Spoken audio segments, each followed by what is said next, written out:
semuanya, balik lagi ke Mrs. Things nih. Yang kali ini kita mau back to the core OG-nya original dari Mrs. Things yang membahas tentang serial killer-killer yang gila begitu. Dan di kasus hari ini definisinya tergila, pakai ada ternya, gengs. Bener nggak sih tergila begitu? Ini nih pelakunya nih, sampai dinobatkan sebagai pembunuh paling produktif karena dia nih sampai mendapatkan duit loh dari kelakuan itu, hingga jadi orang kaya melimpah ruah hartanya. Yang alhasil nih polisi juga harus mengeluarkan biaya yang nggak sedikit untuk investigasi kasus ini. Sampai dikatakan ini tuh kasus dengan biaya investigasi terbesar di Kanada, di Amerika Utara sana. Wah, kalau kalian nih dengerin sampai akhir pasti sampai geleng-geleng ketakutan. Gua sendiri pun juga kayak, loh kok gue baru denger nih, makanya langsung pengen nyampein ke kalian. Karena segila itu ya. Dimana nih kita spill sedikit ya. Pelakunya itu membuat peternakan manusia yang hasilnya itu diproduksi untuk jadi makanan, kosmetik, sabun, dan lain-lain. Semua itu dari hasil tubuh manusia, gengs. Dari mayit-mayit. Ini bukan film, nggak. Ini kasus nyata. Jadi simak ya, ceritanya kacau total nih. Di sekitar tahun 1930-an, tepatnya di Port Coquitlam, sekitar 15 miles dari timur kota Vancouver, Kanada, Amerika Utara, tinggal sebuah keluarga bernama Pickton Family. Di mana keluarga ini tuh terdiri dari ayah yang bernama Leonard Pickton, ibunya bernama Louise, kakak tertua itu namanya Linda Louise Wright, anak kedua ini namanya David Francis Pickton, dan yang terakhir bernama Robert William Pickton, si anak dajal nih, dengan kelahiran waktu itu 24 Oktober 1949. Keluarga Pickton ini memang dikenal basicnya nggak begitu ramah dan cenderung kayak antisosial gitu, gengs. Kalau anti-fragile kan Korea ya. Anti-fragile.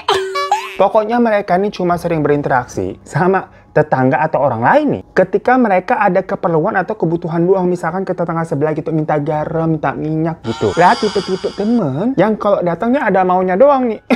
Dan biasanya untuk memenuhi kebutuhan hidup mereka, keluarga Pickton ini sehari-harinya itu memiliki usaha peternakan babi yang milik mereka sendiri. Itu tuh warisan dari generasi-generasi sebelumnya gitu, jadi dari nenek moyang. Duh, awalnya juga begini ya, karena inget Maya, yang haram cuma apa? Dengar Maya ya, yang haram itu cuma babi. Nah, peternakan yang mereka kelola ini tuh bisa dibilang tuh masih sangat primitif. Atau ya gampangnya aja lah, bahasa Indonesia gampangnya gitu, tradisional begitu ya. Masih seadanya. Jadi nggak ada tuh namanya apa, alat-alat atau mesin-mesin yang modern. Buat apa? Ngerawat hewan-hewannya, ih jauh deh. Alat-alat bersihinnya gitu juga kagak ada. Jadi ya bisa dibilang gak higienis ya. Bahkan saking ngasalnya nih ngerawat bebong-bebong mereka, kadang ya bebong-bebongnya itu dibiarin aja gitu lepas berkeliaran. Habis gegoleran gitu di kubangan lumpur gitu kan, toto masuk ke rumah gitu, dibiarin aja udah. Ya tapi sebenarnya nggak cuma bebong ya yang ngasal ngerawatnya begitu. Anak-anak mereka tuh yang namanya David sama Robert itu juga sama tuh. Asal bener dirawatnya sampai kayak gak diurusin sama orang tuanya. Tapi kalau kakak yang tertua yang cewek tuh yang namanya Linda, lah itu mah masih mending. Karena si Linda ini jatuhnya dititipin ke saudara yang masih tinggal di satu kota itu juga. Karena menurut ayah dan ibu nih, si Leo sama Louis, kalau anak cewek ini nggak bagus hidupnya jika tinggal dan besar di peternakan bebong. Takutnya dari kecil terbiasa sama bebong begitu ya, entar pas gede dapet cowok yang kayak bebong juga gitu, kayak mantan lu. Yang kelakuannya cuma bisa makan tidur gitu, kagak guna. Bangun yuk, kerja lu. Ya cuma kesian ya si David sama si Robert, karena mereka nih sebagai laki-laki nggak diurus, karena kan ya udah lu laki-laki bukan perempuan, lu di sini aja udah. Yang sedari kecil mereka ini disuruh bantuin tuh di peternakan. Jadi dari kecil nih bisa dikatakan hidupnya rodi, geng. Dan yang namanya ngurus peternakan ya, lah kan pasti ada kotor-kotornya. Apalagi judulnya tadi kan ini peternakan tradisional yang jorok begitu ya. Dan si ibunya Louis ini mungkin menganut jargon berani kotor itu baik, ya baik, tapi dibersihin dong bu. Masalahnya anaknya itu udah disuruh ngangon bebong, tapi bajunya aja kagak dibersihin, kagak dicuci sama emaknya. Alhasil David sama Robert nih itu sering pakai baju yang super lusuh, kotor sama bau. Sampai-sampai kalau lagi naik bis sekolah, ih kagak ada yang mau duduk deket dia. Sampai-sampai mereka suka dikatain tuh kayak Anak bebong.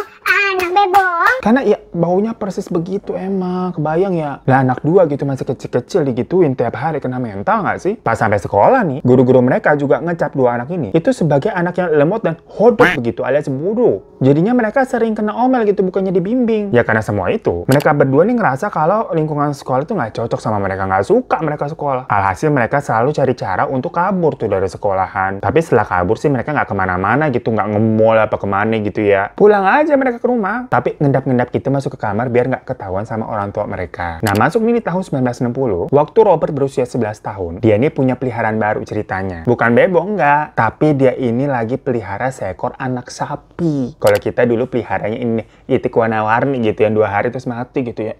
Nah, anak sapinya itu, ya sayang-sayang banget gitu kan, kasih makan, dirawat dengan baik. Pokoknya udah dianggap kayak best friend forever nih. Nah, suatu hari pas pulang sekolah, pas dilihat, loh, anak sapi gua mana? Gone, ngilang. Dicari tuh kemana-mana kagak ketemu. Alahnya ya, ternyata tuh anak sapinya tuh udah ada di tempat pemotongan bebong. Karena emang dipotong sama orang tuanya. Perkara buat dijadiin makanan macam Idul Adha. Di situ Robert sedih dan marah banget. Dia jadi semacam punya trust issue, di mana menganggap semua orang itu jahat karena telah mengecewakan dia. Nah, termasuk orang tuanya. Itu juga kayak nggak peduli gitu sama perasaannya. Nah, ya udah nih, waktu pun berlalu hingga pada tahun 1963. Robert nih mulai beranjak dewasa, mulai remaja. Karena usianya pada saat itu tuh udah 14 tahun. Sayangnya di tahun itu, Robert ini di DO dari sekolah. Karena dia terus-terusan bolos mulu. Karena emang biasanya dia kagak suka sekolah ya dari kecil, trauma. Dan akhirnya karena nggak tahu mau ngapain gitu, nggak punya kegiatan, akhirnya mau nggak mau dia jadi full time tuh kerja di peternakan bebong milik keluarganya. Di mana lagi ya, buat ngisi hari-hari aja lah daripada kayak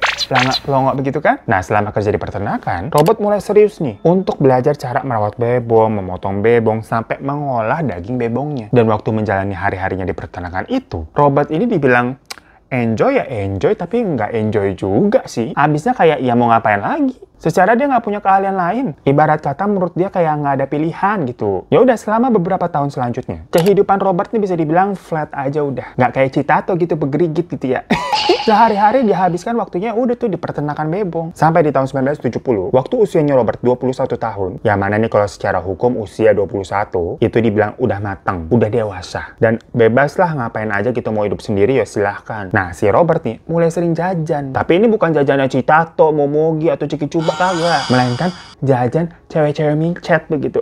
Yang pada open BO. Jadi kalau siang dia kerja tuh di peternakan. Nah, kalau malamnya dia suka ke daerah downtown gitu kayak Red District buat nyari-nyari tuh wanita penghibur tuh. Pokoknya si Robert nih sampai punya langganan hotel tuh waktu itu tuh. Ya cuma dulu mah belum ada Oyo sama Red Doors ya.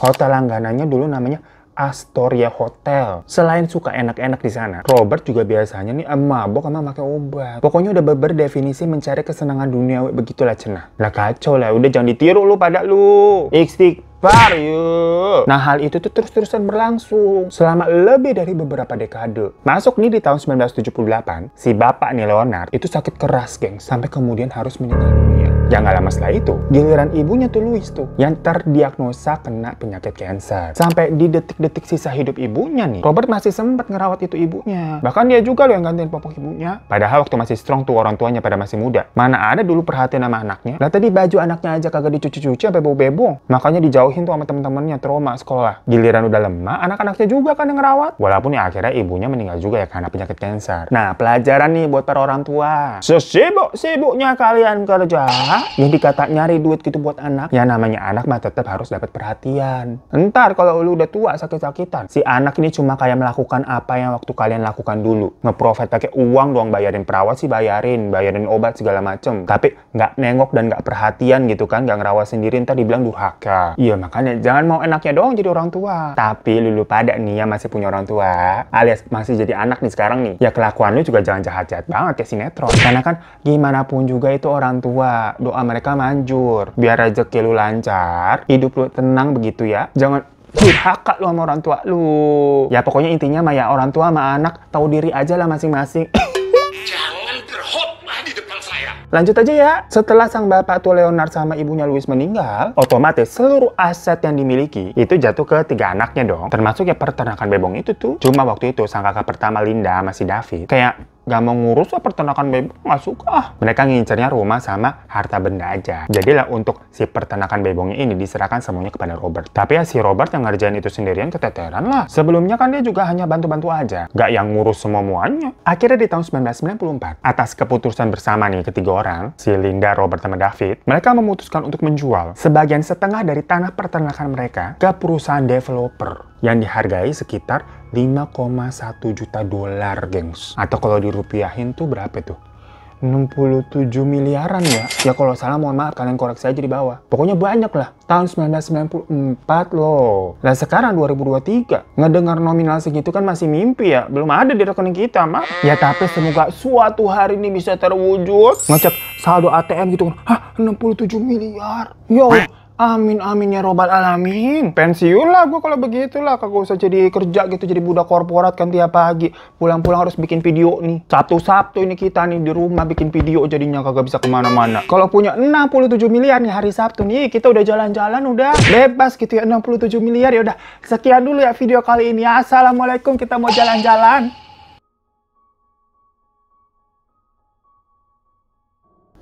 Ah, lupa gengs, kita masih ngimpi doang punya 67 miliar. Coba kita cek saldo kita berapa ya. Nah, ini nih. Info saldo 18.000. Ya Allah, sedih banget ya 18.000. Untung BCA bisa di bawah 50.000 ya. Makanya lu pada subscribe yang belum. Kalau ada iklan juga jangan di skip. Biar kita jadi kaya raya gitu, melimpah muntah sampai.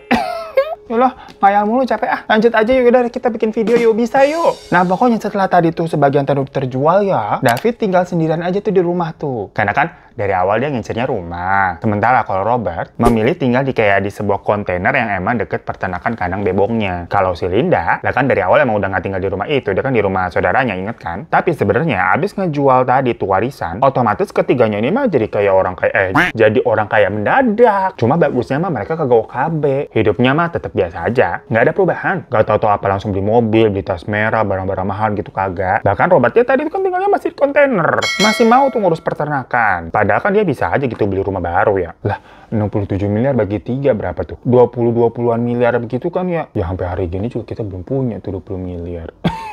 Maya lagi dah. Ah yaudah bikin video aja. Saya cuma punya mimpi. Mimpi jadi orang kaya. Tapi nih si Robert, yang tadi kan suka enak-enak ya main cewek ya. Dia kaget. Maaf, pewangi ruangan lupa kita matiin.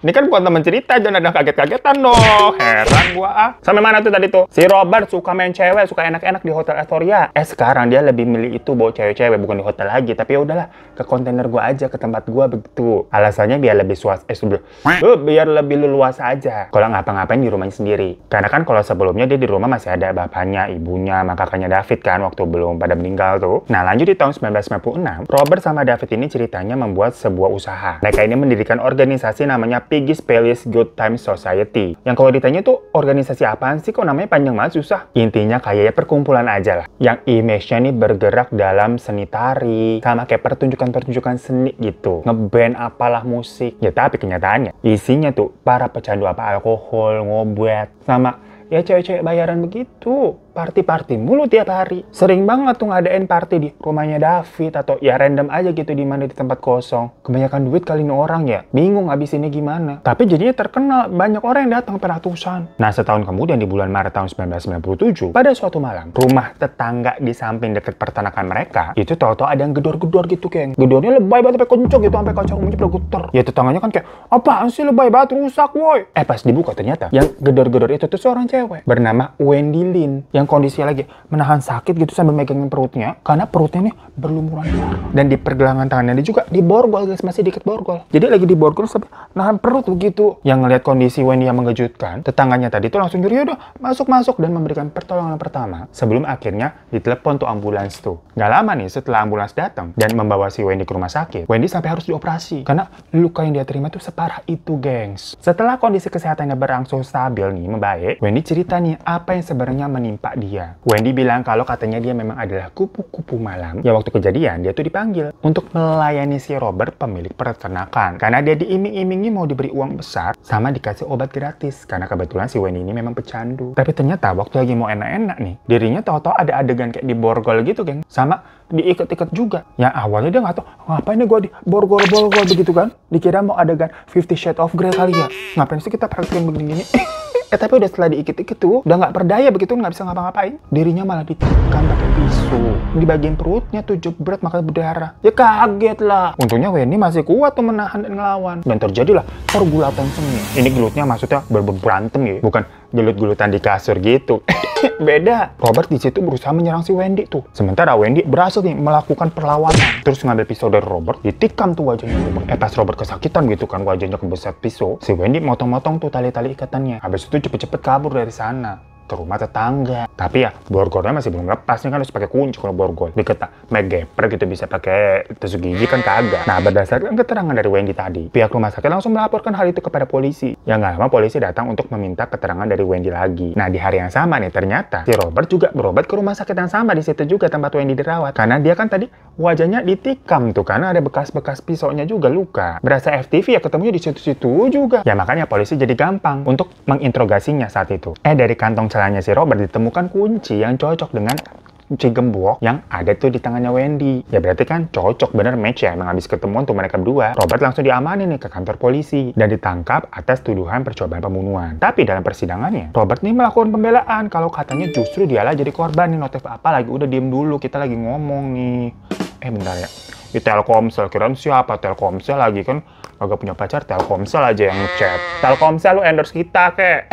Lupa lagi kan kita ke distract sampai mana tuh. Si Robert dalam persidangannya kenapa tadi tuh melakukan pembelaan? Karena justru katanya dialah yang korban. Dimana dia ngakunya dirampok sama si Wendy. Makanya dia berusaha memborgol Wendy karena lu mau ngerampok gue borgol lu. Yang malam itu juga katanya niatnya mau dibawa tuh ke kantor polisi. Nih Pak, ada yang mau nyolong, ada yang mau rampok. Ya tapi si Wendy-nya nikam si Robert pakai tuh mukanya tuh. Nah atas alibinya tadi, kasusnya makanya batalkan. Apalagi ketika itu memang keterangannya Wendy ini kayak berubah-berubah nih kayak orang labil. Ya namanya juga kan dia pecandu yang ngomongnya kan kadang suka kayak halu kayak, hah, lu bener apa ngarang sih kan gitu ya. Jadinya ceritanya Robert yang dibilang Wendy mau ngerampok tuh didengar kayak lebih masuk akal. Karena kalau dipikir-pikir si Wendy yang pecandu nih, biasanya sih bakal yang namanya pecandu ngelakuin apa aja gitu buat dapetin uang sama obat. Robert juga dianggap nggak punya kepentingan apa-apa kok. Kenapa dia mau kayak menusuk dan menghabisi si Wendy lah? Dia kan cuma kupu malam, kenal juga kagak. Robert nih penghasilannya jelas, punya pekerjaan. Statusnya Robert pada saat itu udah jadi wong sugih berkat warisan loh. Karena itulah si Robert akhirnya dibebasin. Bersama dengan kejadian itu, mulai dari tahun 1995 sampai tahun 2001, banyak laporan kalau perempuan-perempuan di kota Vancouver tuh kok pada hilang ya. Sampai total yang hilang tuh soalnya 64 perempuan dilaporkan selama 6 tahun terakhir tuh. Yang kebanyakan dari mereka semua memang pekerjaannya adalah cewek micet, cewek bookingan. Karena banyak yang hilang, para cewek-cewek bayaran lain ini merasa agak terancam. Ya gimana enggak kan yang tadi yang hilang tuh sesama kayak mereka, bookingan, kupu-kupu malam. Mereka tahu nih kalau mereka ini diintai dan dijadiin kayak target kejahatan, ya parno lah. Akhirnya satu sama lain ini berusaha saling menguatkan, support each other begitu. Misalkan kalau mereka mendapatkan klien baru, mereka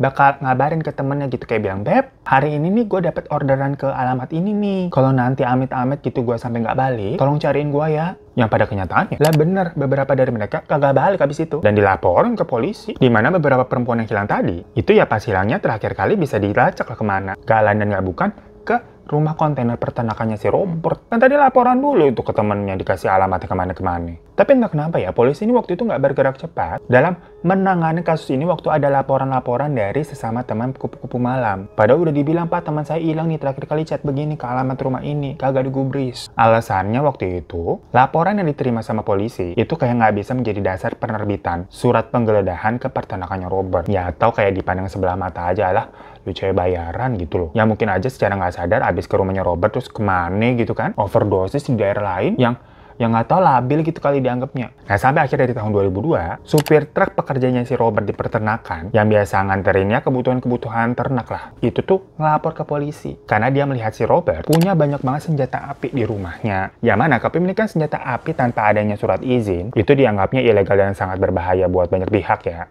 Makanya atas laporan itu pada tanggal 6 Februari 2002, pihak kepolisian akhirnya baru bisa nih menerbitkan surat untuk menggeledah ke peternakannya si Robert. Tapi ini berarti geledahnya lebih karena tadi tuh aduan adanya senjata api, dan pas di sana bener ditemuin di rumahnya David juga ada. Makanya Robert sama David itu dianggap bersalah karena punya senjata api dengan cara ilegal. Tapi keesokannya mereka mah langsung dibebasin kok, karena mereka berdua ini mampu membayar denda atas kepemilikan senjata yang mereka miliki. Ingat, mereka udah jadi orang kaya, bukan cuma bocah ingusan di peternakan bebong yang saldonya cuma 18.000. Udah orang kaya nih, semua bisa diselesaikan dengan uang. Tapi waktu melakukan penggeledahan, yang padahal kan niatnya mencari senjata-senjata ilegalnya ada berapa gitu kan. Polisi juga ngeliat ada bercak darah manusia, sama ada pakaian wanita, dompet, dan kartu identitas dari para wanita yang pernah dilaporkan hilang. Loh kok ada di rumahnya si Robert? Apa nih? Orang awalnya mau nyari senjata, kok tau-tau menemukan hal ini. Jadinya pada tanggal 22 Februari 2002, Robert kembali ditangkap dan didakwa karena telah melakukan pembunuhan dari 2 wanita yang identitasnya ditemukan tadi tuh di kontainer tuh. Jadi awalnya nih didakwa dan diketahuinya 2 aja. Sementara kalau si David ya tetap masih bisa bebas. Dia nggak ada sama sekali hubungannya dengan kasusnya Robert yang baru ini nih. Cuman karena yang kemarin senjata ilegal aja. Iya, notifikasi. Awas atau Telkomsel lagi ya. Oh bukan. Yaudah nanti aja balasnya ya. Nah, dari situ, karena udah terbukti ya si Robert nih, itu dimasukkan ke dalam satu sel bersama napi lainnya. Jadi dalam satu selnya ada 2 napi nih, Robert sama 1 napi. Tapi padahal yang 1 napinya itu adalah seorang polisi yang lagi nyamar, gengs. Nah, seru kan macam sinetron. Si Robert yang nggak tahu, dikira kan itu napi juga sama kayak dia. Ditanya kayak, ngapain lu di penjara lu? Si napi itu dengan sangar bilang kayak, gue udah bunuh orang. Ditanya sama Robert berapa? 1 gitu. Tapi nadanya kayak serem gitu. Berasakan sangar, gue napi lama, lu napi baru, hormat sama gue. Si Robert berasa kayak, ya elah 1 doang. Kirain berapa, sangar banget lu lagaknya. Gua nih udah bunuh 49 perempuan. Hormat lu sama gua lu. Usap. Dan Robert nih juga bilang katanya sebenarnya dia pengen bunuh 1 lagi biar genep totalnya jadi 50. Lah kan beber, apa kabar dunia? Udah jelas. Padahal mah dia kagak tahu yang dicurhatin tuh di dalam sel tuh siapa napinya, bukan sembarang napi. Alalah, Intel yang nyamar jadi tukang somai. Jadi ternyata cara yang dilakukan sama Robert ini cukup klasik, gengs. Dimana para cewek-cewek soalnya nih, itu biasanya diiming-imingi akan dikasih duit dulu, terus dikasih alkohol sama obat. Karena kan rata-rata emang pecandu kan buat datang ke tempatnya. Nggak jarang para korbannya itu memang ketemu dan diambil dari tadi tuh. Yang partinya Piggy's Palace Good Time Society. Nah, abis kelar party itu biasanya, itu cewek-cewek bakal dibawa tuh ke rumah, ke kontainernya. Abis itu bakalan dikasih racun gitu di minumannya atau disuntik sampai tewas. Kalau udah, para perempuan tadi tuh dibawa ke tempat jagal bebong untuk dipotong-potong kayak bebong. Setelah udah kelar, Robert pun memilah-milah nih setiap bagian tubuh. Karena ada bagian tubuh yang kayak, ini mah udah buat makan babi aja lah. Dikasih tuh ke bebong-bebongnya buat dimakan. Nah, kalau ada yang bagian lemaknya, gitu tuh dia jadiin gelatin, terus dia jual ke pabrik kosmetik, pabrik permen, sama pabrik sabun. Hilang nggak tuh kosmetik, permen, sama sabun dari lemak manusia begitu. Merinding ngapain, ternyata kan segila ini nih kasusnya, bener kan gue tadi ngomong di awal tuh. Tapi ini belum berakhir, gengs, kegilaannya, gengs. Karena beberapa bagian tubuh lainnya itu Robert campur nih dengan daging bebong asli yang kemudian digiling dan dijadikan sosis untuk dijual dan disajikan di party Piggy's Palace Good Time itu. Kayak sosis, gengs, langsung tapi dari manusia. Kacau kan dicerita. Pasti dalam hatinya si Robert kayak, gimana? Enak kan? Nah, kemampuan untuk mengolah daging-daging itu yang dicampur dengan daging bebong asli sampai diproduksi buat ina ini ina itu gitu ya, itulah yang membuat si Robert nih sulit terprediksi. Karena ya berarti seluruh bagian dari tubuh korbannya hilang, udah diproduksi dan dijual. Bukan hanya dikubur kayak kasus-kasus serial killer kebanyakan, enggak. Pokoknya total lebih ada 200.000 sampel DNA dan 600.000 barang bukti yang dibawa dari peternakannya Robert nih. Polisi ini sampai mengerahkan semua para arkeolog dan ahli forensik yang memang mereka kenal untuk dapat mengumpulkan barang-barang bukti dari tanah peternakannya Robert nih yang luasnya itu mencapai 338 kubik. Padahal kan setengahnya udah dijual nih, tapi masih luas. Makanya jadi orang kaya dia. Selama hari-hari penggalian, banyak banget alat-alat yang dikerahkan nih, termasuk alat berat. Yang semua itu merogoh kocek. Notif lagi. Apa sih? Bentar ya, kita ada gosip. Oh, iya. Entar dulu, apaan sih? Iya, bentar ya, ntar kita tanggepi. Seru gosipnya abisnya. Yang selama hari-hari penggalian tadi tuh ya, koceknya pokoknya besar banget. Buat mencari dan menangani kasus ini, penyisirannya tuh terus berlanjut sampai November 2003. Yang mana telah menelan biaya sampai 70 juta dolar, gengs. Atau berarti hampir sekitar 1 triliun rupiah tuh. Gila nggak? Tadi aja 67 miliar kita udah hayo, ini 1 triliun. Nah, karena kan gue bilang di awal, ini tuh sebagai kasus investigasi paling mahal yang pernah ada tuh di Kanada. Habis sudah ngeluarin segitu banyak, akhirnya pada 9 Desember 2007, Robert dinyatakan bersalah atas 27 kasus pembunuhan. Walaupun Robertnya sendiri sebelumnya kan udah mengakui ke napi yang nyamar tadi tuh curhat tuh, bilangnya kan 49. Makanya mau nambah 1 lagi biar genap 50. Namun sisanya itu mah sulit untuk dicari lagi, untuk dibuktikan gitu maksudnya. Karena tadi rata-rata korbannya udah terdistribusi kemana-mana. Dijadiin kosmetik, sabun, permen, sampai sosis, gengs. Jadi udah gondok kagak di sisanya. Hingga putusan akhirnya Robert pun dijatuhi hukuman seumur hidup. Bentar kita mau gosip dulu ya. So itu gengs bisnis kali ini yang mohon maaf ya banyak distraksinya ya. Tapi bener kan ini kasus ya tergila dari serial killer yang kayaknya kita pernah bawain deh. Bayangin aja abis ini perusahaan-perusahaan yang tadi tuh beli bahan-bahannya buat dijadiin kosmetik, sabun, permen, sosis. Tuh kan, distraksi lagi nih. Udah kita selesai dulu bentar ya. Nah iya bentar dulu gosipnya ya. Terus si konsumen-konsumen, iya Allah Akbar, yang pakai itu barang-barangnya sama orang-orang di pesta yang makan dagingnya. Enak kan? Ih, takut banget kayak rumah darah ya. Kacau sih kasus hari ini. Ya udah ya kita akhirin aja ya. Berisik banget nih temen gua habisnya. Terima kasih udah pada nonton. Jangan lupa untuk klik subscribe-nya, like-nya. Udah kan tadi subscribe di bawah gitu kalau belum bener. Sampai jumpa lagi lah kita di missing selanjutnya. Assalamualaikum. Berisik banget nih orangnya.